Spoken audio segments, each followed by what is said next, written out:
बारिश के मौसम में सोनपुर गांव में हर जगह बहुत बुरा हाल था। जहां देखो वहां बारिश का पानी जमा था।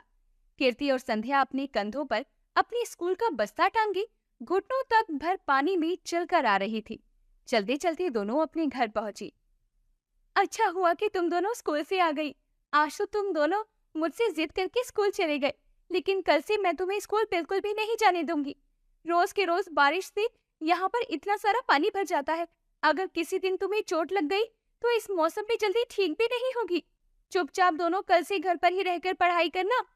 तुम ठीक कह रही हो माँ। हम दोनों ने आज स्कूल जाने का फैसला करके बहुत बड़ी गलती कर दी। देखो तो हमारे कपड़ों की क्या हालत हो गई। बाहर इतने गड्ढे हैं कि पानी भरने के बाद पता ही नहीं चलता कि कौन सा गड्ढा कहाँ पर है। अगर गलती से किसी दिन गड्ढे के अंदर गिर गए तब तो पता ही नहीं चलेगा कितने दिन तक बाहर आएंगे। अरे चुप चुप बोलो तुम दोनों। तुम्हारे पिताजी भी काम से बाहर गए हुए हैं। मुझे तो उनकी चिंता हो रही है। ये गरीबी भी ऐसी चीज है कि चाहे कैसा भी मौसम हो, तबीयत खराब हो, लेकिन फिर भी इंसान को काम करना पड़ता है। तुम्हारे पिताजी भी बस अब जल्दी से घर आ जाएं। बबीता रमेश के लौटने का इंतजार कर रही थी, लेकिन शाम होने के बाद भी रमेश घर नहीं आता, तो बबीता को उसकी चिंता सताने लगती है। एक तो वैसे ही मौसम इतना ज्यादा खराब हो रहा है और ऊपर से तुम्हारे पिताजी अभी तक घर नहीं आए। पता नहीं ये कहाँ पर रह गए। मुझे ही बाहर जाकर देख कर आना होगा। अरे वाह, बाहर घुटनों तक पानी भरा है। तुम बाहर कैसे जाओगी? पिताजी बस अभी थोड़ी देर में आने वाले होंगे। तुम परेशान मत हो। संध्या ऐसा कहती है कि तभी रमेश घर पर लौट आता है, लेकिन उसके घुटने पर गहरी चोट लगी हुई थी और उसने अपने घुटने पर अपना गमछा बांधा हुआ था। अरे ये आपके पैर पर क्या हो गया? आपके घुटने से तो बहुत खून निकल रहा है। बस क्या बताऊं बबीता, घर आ रहा था तो रास्ते में मुझे गड्ढा नजर नहीं आया और मेरा उस पे पैर फंस गया। वह तो अच्छा हुआ कि मैं गड्ढे के अंदर नहीं गिरा, बाहर ही गिर गया, वरना ना जाने क्या हो जाता। हे भगवान, मुझे आज कुछ डर सता ही रहा था कि आपके साथ ये क्या हो गया। आप एक काम कीजिए, आप यहाँ बैठ जाइए। तब तक मैं आपके घुटने के लिए मलहम बनाकर लाती हूँ, वरना अगर एक बार बारिश के मौसम में ये पक गया तो जल्दी से ठीक भी नहीं होगा। बबीता दवाई से पहले रमेश के घुटने को साफ करती है। रमेश के घुटने से काफी ज्यादा खून निकल रहा था, इसीलिए बबीता जल्दी से उसके घुटने पर दवाई लगाकर पट्टी बांध देती है। रमेश के घुटने पर लगी चोट को देखकर उसकी दोनों बेटियां रोने लगती हैं। तुम्हें रोने की कोई जरूरत नहीं है, मुझे बस थोड़ी सी तो चोट लगी है। यह तो कुछ दिनों में ठीक हो जाएगी। तुम दोनों तो मेरी बहादुर बेटियां हो ना, तो इतनी सी चोट को देखकर रो क्यों रही हो? पिताजी, जब हमें कोई छोटी सी चोट भी लग जाती है तो हमें कितना दर्द होता है, और आपको तो कितनी ज्यादा चोट लगी है, तो आपको तो कितना दर्द हो रहा होगा ना। हाँ पिताजी, मुझे याद है जब पिछली बार मेरे घुटने पर चोट लगी थी तो मैं बहुत रोई थी। मुझे तो बहुत दर्द हुआ था। मुझसे आपकी ये चोट देखी नहीं जा रही, अच्छा नहीं लग रहा।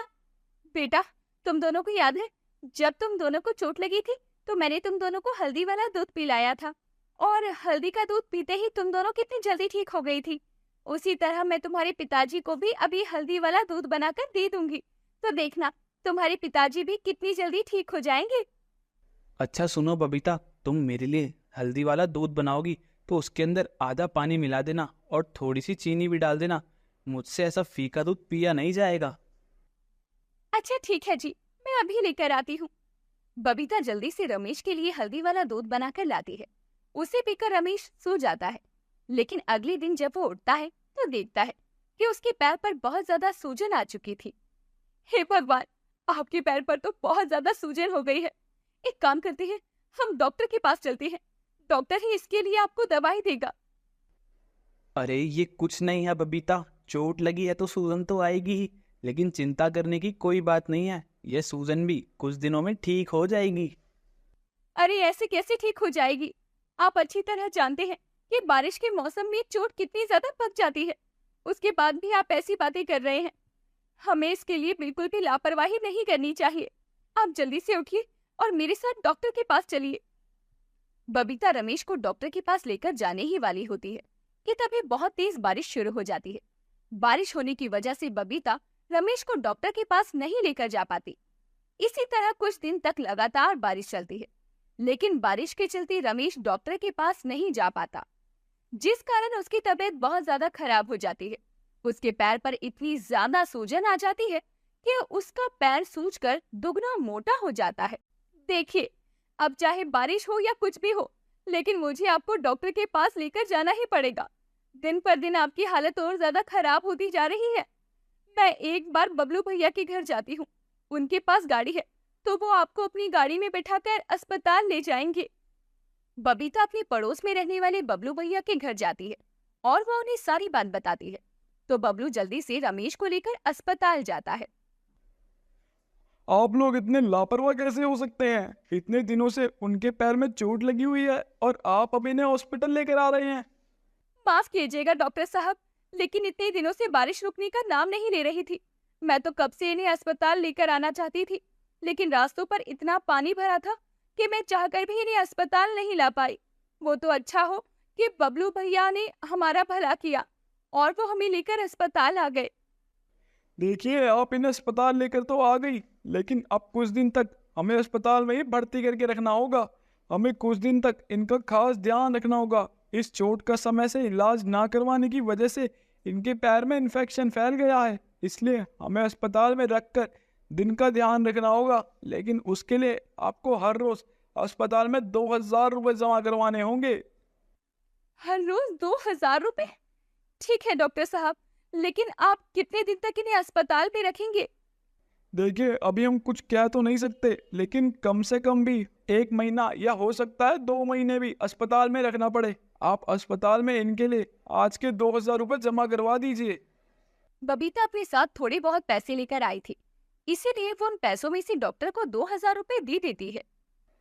देखिए, अब आप घर चली जाइए, क्योंकि पेशेंट के साथ किसी को भी यहाँ पर रुकना अलाउड नहीं है। बस आप हर रोज हॉस्पिटल में जाकर इनके लिए पैसे जमा करवाती रहना। बबीता डॉक्टर की बात सुनकर घर आ जाती है। उसकी दोनों बेटियां घर पर अकेली थी। उन दोनों ने सुबह से कुछ नहीं खाया था, इसीलिए बबीता सबसे पहले घर जाकर उन दोनों के लिए खाना बनाती है। वो इतनी परेशान थी कि खुद भी खाना नहीं खा पाती। उसके दिमाग में बस यही चल रहा था कि वो किस तरह हर रोज अपने पति के इलाज के लिए अस्पताल में 2000 रुपए जमा करवाएगी। क्या बात है, आप बहुत परेशान लग रही हो। आपने खाना भी नहीं खाया। अब तो पिताजी अस्पताल में है और डॉक्टर ने कहा है कि वो बिल्कुल जल्दी ठीक हो जाएंगे, तो तुम इतनी परेशान क्यों हो माँ?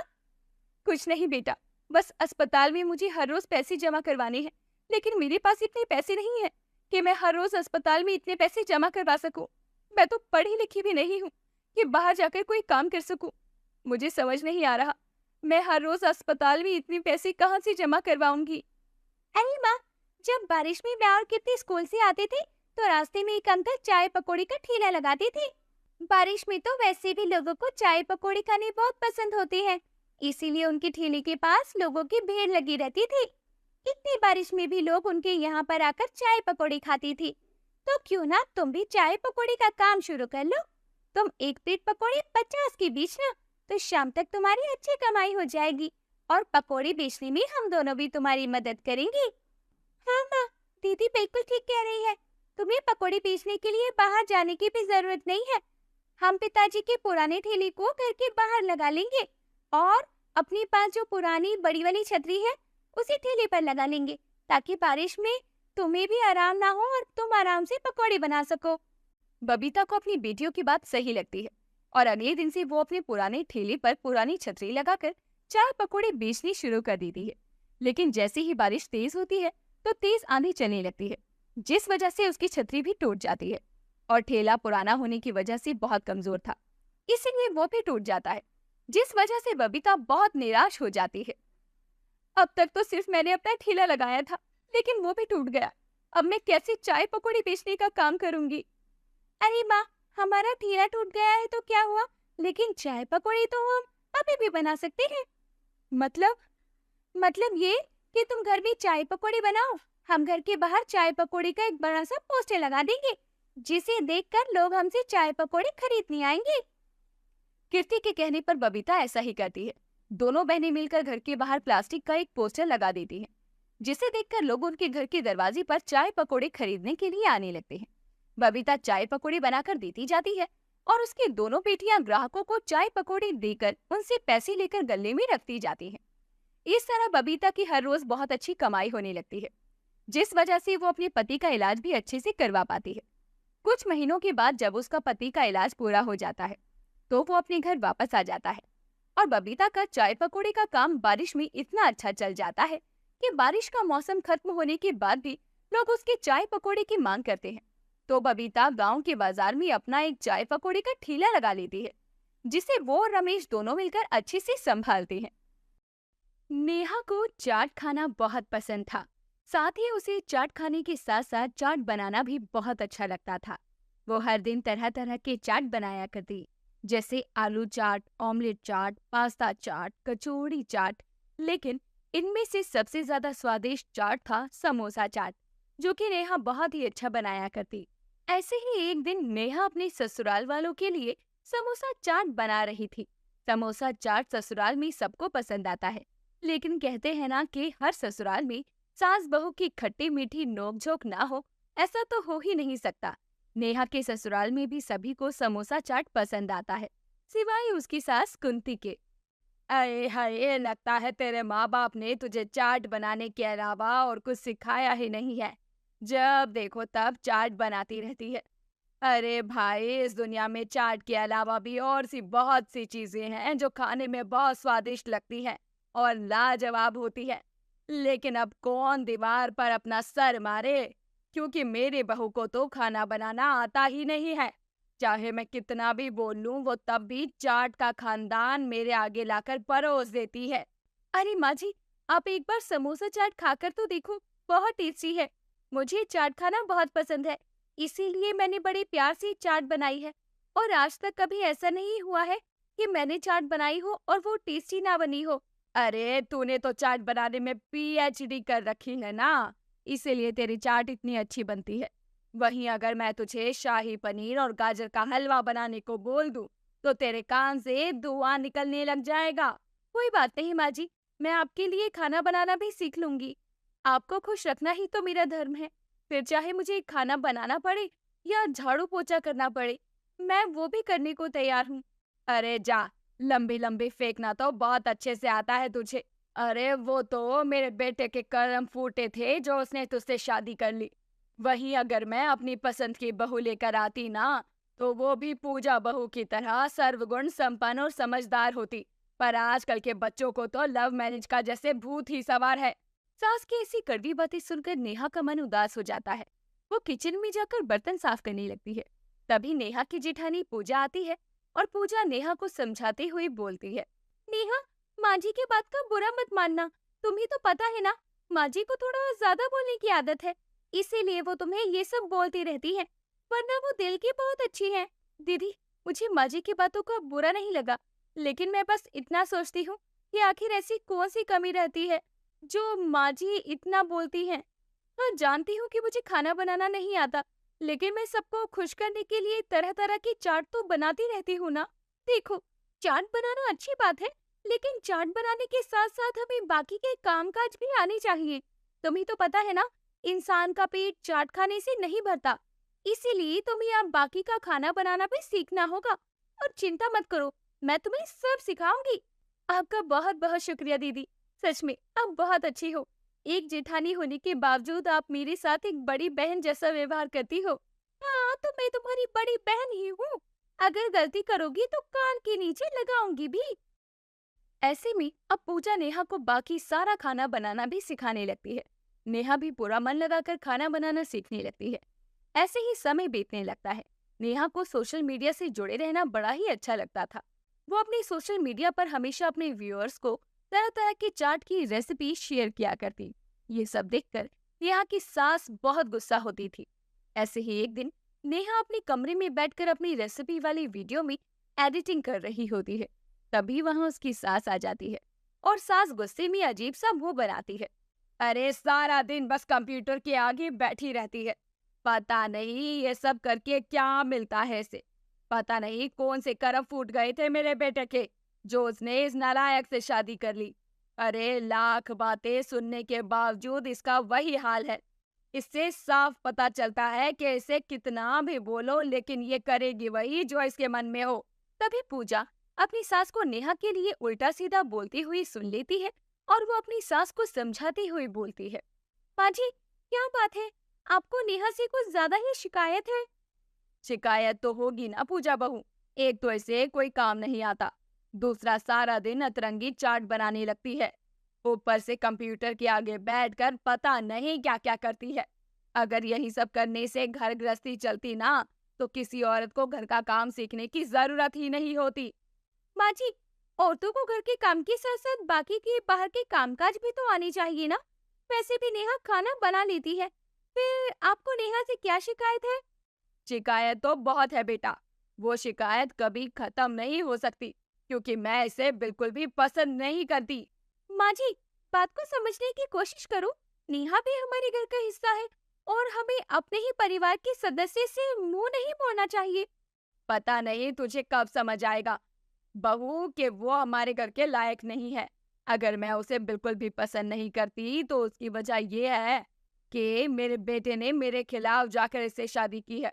अरे ऐसा क्या है इसके अंदर जो मेरे बेटे ने इससे शादी करने के लिए मुझसे भी बगावत कर ली? माँ जी, शादी तो दोनों ने की है ना, फिर आप एक से ही इतना गुस्सा क्यों करती हैं?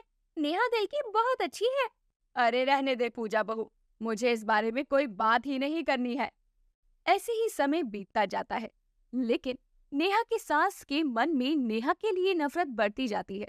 नेहा के लाख कोशिश करने के बाद भी नेहा की सास नेहा को पसंद नहीं करती।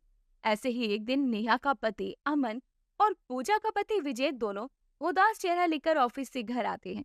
उनका उदास चेहरा देखकर कुंती उनके पास आती है और कहती है, अरे क्या हुआ बच्चों, तुम दोनों उदास क्यों हो? सब ठीक तो है ना? माँ, हमारी जॉब चली गई, कंपनी को बहुत घाटा हुआ है, इसलिए कंपनी ने अपनी सब एम्प्लॉय को जॉब से निकाल दिया है।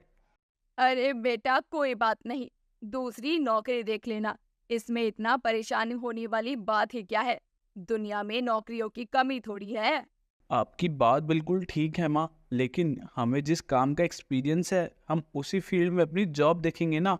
और अचानक से जॉब जाने का मतलब ये होता है एकदम से कंडीशन खराब होना, क्योंकि हमने नहीं सोचा था कि आगे जाकर कभी हमें ऐसे दिन देखने को मिलेंगे।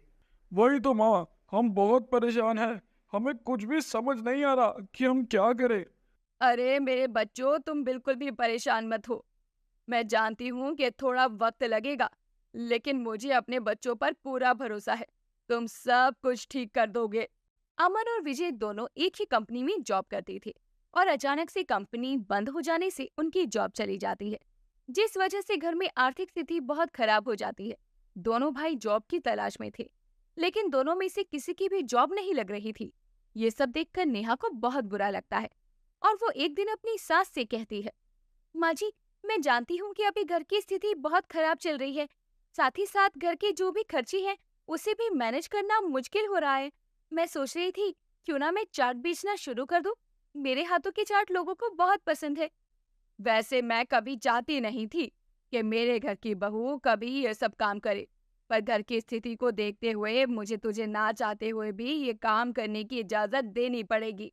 माँ जी, आप मुझ पर भरोसा रखिए, मैं चाट बनाने में बहुत एक्सपर्ट हूँ। लोगों को सबसे ज्यादा मेरे हाथों का समोसा चाट पसंद आता है, इसीलिए मैं कल से ही समोसा चाट का बिजनेस करने की सोच रही हूँ। हाँ हाँ, बिल्कुल सही कह रही है।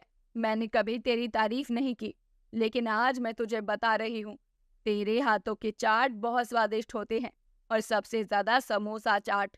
समोसा चाट बहुत अच्छा चलेगा। मेरी बात मान तो समोसा चाट बेचना ही शुरू कर दे। देखना, बहुत ही कम समय में तू बहुत बड़ी बिजनेस वूमेन बन जाएगी। हाँ, अगर आपका आशीर्वाद मेरे साथ रहेगा तो मैं वो हर काम कर लूंगी जो मैं करना चाहती हूँ। अब क्या था, नेहा अपने परिवार की सहमति से खुद का समोसा चाट का स्टॉल लगाती है।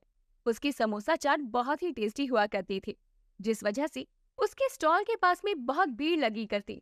ऐसे ही सब कुछ चलने लगा था। लेकिन कहते हैं ना कि जीवन में संघर्ष करना ही जीवन जीने की मूलभूत इकाई है। ऐसे ही एक दिन एमसीडी वालों ने नेहा को ठेला हटाने का लीगल नोटिस भेजा। ये देखकर नेहा बहुत परेशान हो जाती है, जिसके बाद नेहा की सास उसे समझाती हुई कहती है, घबराने की जरूरत नहीं है बेटा, जब तू इतना आगे बढ़ ही गई है तुझे पीछे नहीं हटना। एमसीडी वालों ने नोटिस भेजा है ना, तो ठीक है, हम सड़क पर समोसा चाट नहीं बेचेंगे। हम समोसा चाट के लिए नई दुकान देख लेते हैं। वैसे भी पब्लिक में भीड़ लगाना अच्छी बात नहीं है। ठीक है माँ जी, मैं दुकान देखना शुरू करती हूँ। हाँ, तू दुकान देखना शुरू कर दे और एक बात हमेशा याद रखना कि मैं हमेशा तेरे साथ हूँ। पहले मैं तुझे पसंद नहीं करती थी, लेकिन अब मुझे अपने ही किए पर पछतावा महसूस हो रहा है और आज ऐसा लग रहा है कि मेरे बेटे ने तुझसे शादी करके बिल्कुल सही फैसला लिया है। माँ जी, आपको नहीं पता, आपके मुँह से ये सुनकर मुझे कितनी खुशी मिल रही है। इसी दिन का इंतजार कर रही थी मैं। मुझे आपका प्यार और आशीर्वाद चाहिए और कुछ भी नहीं। अच्छा, तो ये सब छोड़ और जल्दी से दुकान देखना शुरू कर दे। सास का ऐसा सपोर्ट देखकर नेहा बहुत खुश होती है और वो अपनी समोसा चाट के लिए एक शॉप देखना शुरू कर देती है। आखिरकार उसे एक दुकान पसंद आ जाती है जिसमें नेहा अपना समोसा चाट का काम किया करती थी और अपने जीवन में हंसी खुशी से आगे भी बढ़ती है।